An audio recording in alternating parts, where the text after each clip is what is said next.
Hi అండి. సులువుగా ఈజీగా టేస్టీగా బీరకాయ ఎండి రొయ్యల కర్రీ అండి.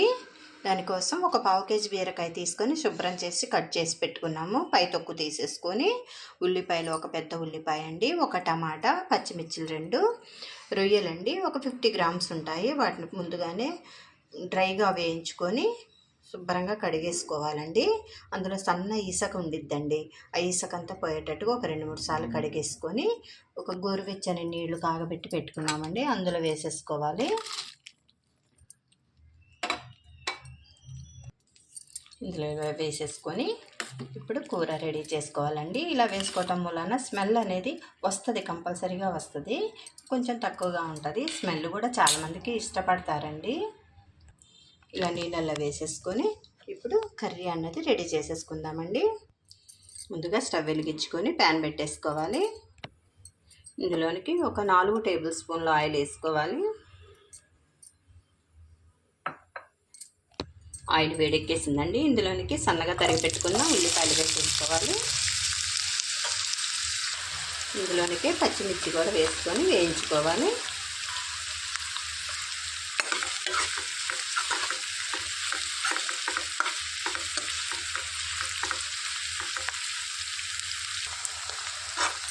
మంచిగా బ్రౌన్ కలర్ వచ్చే వరకు వేయించుకోవాలండి ఉల్లిపాయలు అనేవి రంగు మారాయండి. ఇప్పుడు ఇందులోకి వేడి నీళ్ళల్లోంచి తీసుకున్న ఈ రొయ్యలు వేసేసుకోవాలి.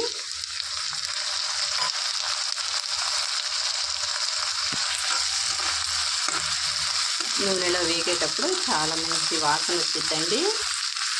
టేస్ట్ కూడా మారిద్ది. రొయ్య అనేది చాలా టేస్టీగా ఉండిద్ది.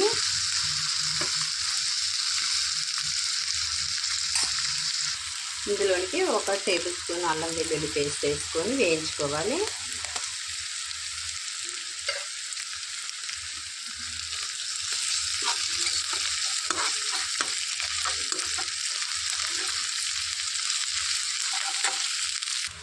ఒక 2 నిమిషాలు మగ్గించుకున్నాక సన్నగా తరిగి పెట్టుకున్న ఒక టమాటాని వేసేసుకోవాలి.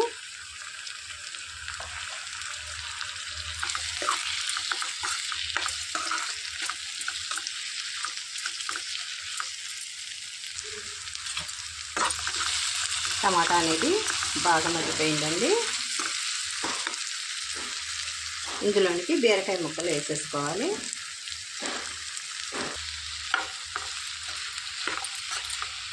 మొత్తం కలిపేసుకోవాలండి.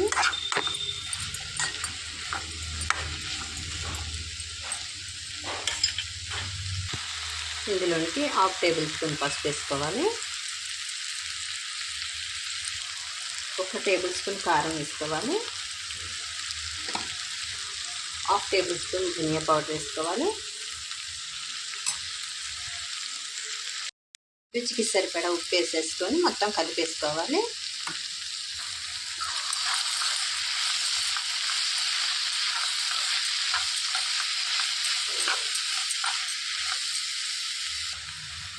మొత్తం కలిపేసుకొని సిమ్లో పెట్టుకొని మూత పెట్టుకోవాలండి. ఒక 2 సెకండ్లు తొందరగా మగ్గిపోయిద్దండి బీరకాయ కూర అన్నది. మూత తీసుకొని ఇందులోనికి చిన్న స్పూనుడు జీలకర్ర పౌడర్ వేసుకోవాలండి. జీలకర్ర పౌడర్ వలన చాలా టేస్ట్ వచ్చిద్దండి. ఇందులోనికి సన్నగా తరిగి పెట్టుకున్న కొత్తిమీర వేసుకోవాలి.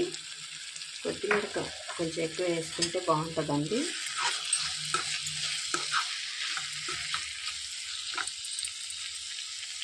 ఒక స్పూను గరం మసాలా వేసేసుకోవాలి. మొత్తం కలిపేసుకోవాలి.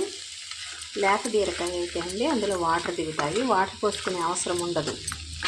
అదే కనుక కొంచెం ఏమైనా ఫ్రెష్గా అయితే వాటర్ వచ్చేస్తాయండి. లేదు అవసరం అనుకుంటే కొద్దిగా వాటర్ యాడ్ చేసుకోవాలి. నేనైతే యాడ్ చేసుకోవట్లేదండి. ఇలా ఉంటేనే బాగుంటుందని నేనైతే వాటర్ యాడ్ చేసుకోవట్లేదు. అవసరం అనుకుంటే యాడ్ చేసుకోవచ్చు. 1 సెకండ్ పాటు మూతేసి మగ్గించుకుందాం.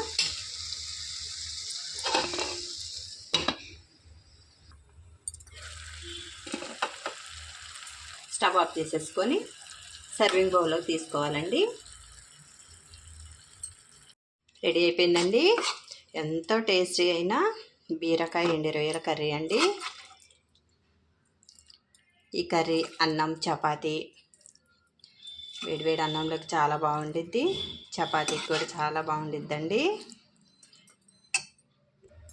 పైన కొద్దిగా కొత్తిమీర చల్లేసుకోవటమే.